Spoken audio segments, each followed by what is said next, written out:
ये दिल्ली के मुख्यमंत्री का एक मंत्री जेल में है तो उसके पैरों को तेल लगाया जा रहा है। चाहे कांग्रेस हो या केजरीवाल की पार्टी हो, इनमें इतनी ताकत नहीं है कि बीजेपी को हरा सके। दिल्ली के मुख्यमंत्री ने सारे देश में अपना जहर उगला। इतना बड़ा झूठ तबलीगी जमात पर इल्जाम लगा दिया गया। पूरे मुल्क में जब कोविड शुरू हुआ तो सबसे पहले अगर किसी ने कोविड के दौरान में जब लोग तड़प रहे थे, मर रहे थे ऑक्सीजन के लिए, अस्पताल के बेड के लिए, तो ऐसे वक्त में दिल्ली के मुख्यमंत्री ने सारे देश में अपना जहर उगला और कहा कि कोविड अगर फैल रहा है तो तबलीगी जमात से फैल रहा है। यही मुख्यमंत्री था। नहीं, ताली मारना नहीं है, ताली मारने के लिए नहीं कह रहा हूं, ना तुम्हारे से दाद हासिल करने के लिए कह रहा हूं।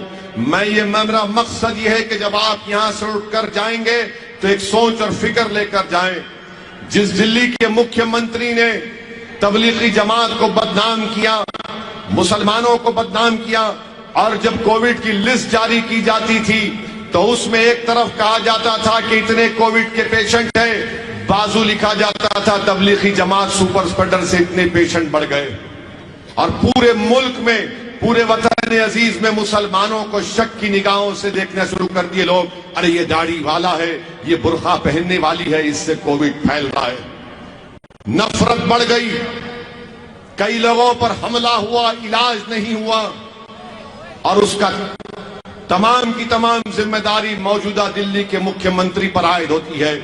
आप चले जाइए, आप देखते हैं कि जब दिल्ली में फसादात हो रहे थे, दिल्ली में नफरत की आंधी बढ़ चुकी थी, ये दिल्ली का मुख्यमंत्री बजाय जाता लोगों से अपील करता कि भाई नफरत की आग को कम करो, हम इस देश के बाशिंदे हैं, हम भाई हैं, ये आग नहीं फैलनी चाहिए। कहां गया? गायब हो गया। और कहां जाता है? महात्मा गांधी के राजघाट पर जाकर अपने मंत्रियों को लेकर आंख और मुंह बंद करके बैठ जाता है। जनता के घर जल गए, लोग मर गए, दिल्ली का मुख्यमंत्री गायब, रूपोश, कहीं पर नजर नहीं आया। तीसरी मिसाल इसकी आपके सामने है कि शाहीन बाग का एहतजाज चल रहा था, CAA के खिलाफ हम सब ने एहतजाज किया, और दुनिया ने देखा कि मेयर इम्तियाज जलील ने नरेंद्र मोदी के 300 MPओं के सामने लोकसभा में उनकी आंख में आंख डालकर कहा कि CAA का कानून भारत के संविधान के खिलाफ है, ये काला कानून है। हमने उस कानून के कागज को फाड़ दिया। और जब एहतजाज चल रहा था तो पूछो दिल्ली के मुख्यमंत्री से कहां पर था, तो कहा कि अगर शाहीन बाग, अगर मुझे मौका मिलता तो मैं शाहीन बाग को आधे घंटे में, 15 मिनट में हटा देता था।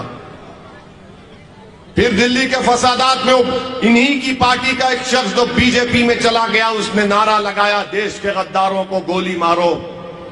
उसके खिलाफ FIR दर्ज नहीं करवाता, मगर तबलीगी जमात के खिलाफ FIR दर्ज कराते हैं मुख्यमंत्री।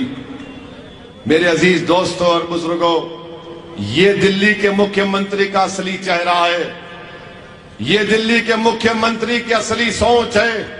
ये दिल्ली का मुख्यमंत्री जरूर बन गया गलती से, मगर याद रखिए ये 2013 का नरेंद्र मोदी है। ये आगे चलकर नरेंद्र मोदी के रिकॉर्ड को तोड़ना चाहता है। आप समझते हैं कि मैंने ये फ्री दिया, ये फ्री दिया, कोई फ्री नहीं दिया, कोई जेब से नहीं दे रहा है, जनता का पैसा है, किसी के बाप का पैसा नहीं है ये। अगर सब चीज फ्री दिया तो बताओ यहां पर स्कूल में टीचर क्यों नहीं है, यहां पर गंदगी क्यों है, यहां पर पीने के पानी का इंतजाम क्यों नहीं है? तो मालूम होगा कि नहीं, यहां पर टोपी वाले रहते हैं, यहां पर बुर्का पहनने वाली रहती है, यहां पर दलित बसता है। इसलिए यहां पर जब आएंगे, यहां पर जब केजरीवाल आएगा तो बोलेगा भाजपा को हराना है, हमको वोट दो। और जब दूसरी जगह जाएगा बोलेगा मैं पार्क बना दिया, मैं मेट्रो बना, वो स्कूल बना दिया, पानी की लाइन कर दिया। अरे तुम कब तक डराओगे बीजेपी से हमको? बीजेपी को फायदा मुझसे नहीं हो रहा है, बीजेपी को फायदा इनसे हो रहा है। चाहे कांग्रेस हो या केजरीवाल की पार्टी हो, इनमें इतनी ताकत नहीं है कि बीजेपी को हरा सकें।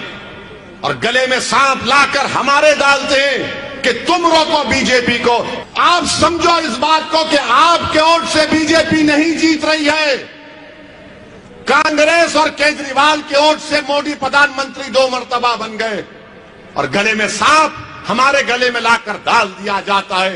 अरे मरता है अखलाक है, पत्थर हम खाते हैं, बुरखे पर मसला उठता है तो बुरका कौन पहनता है, सब हम मसाइब हम पर आते हैं और फिर जब चुनाव आता है तो कहते हैं कि नहीं नहीं ओवैसी को दोगे तो भाजपा को फायदा होगा।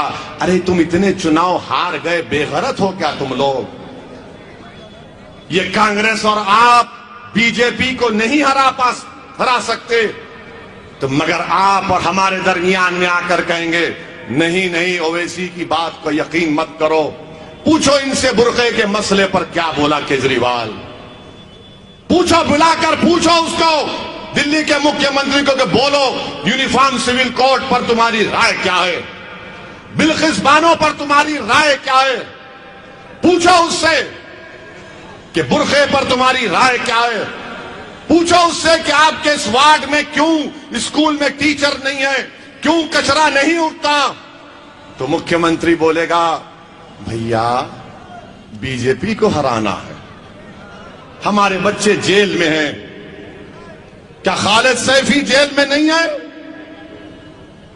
क्या खालिद सैफी की बीवी रोते हुए वीडियो नहीं जारी की कि मेरा पति बीमार है, जेल में, उसका इलाज नहीं हो रहा है, मर जाएगा? क्या आपकी आंख खोलने के लिए काफी नहीं है कि खालिद जेल में है, उसकी पत्नी वीडियो जारी करती है इलाज के लिए, और ये दिल्ली के मुख्यमंत्री का एक मंत्री जेल में है तो उसके पैरों को तेल लगाया जा रहा है।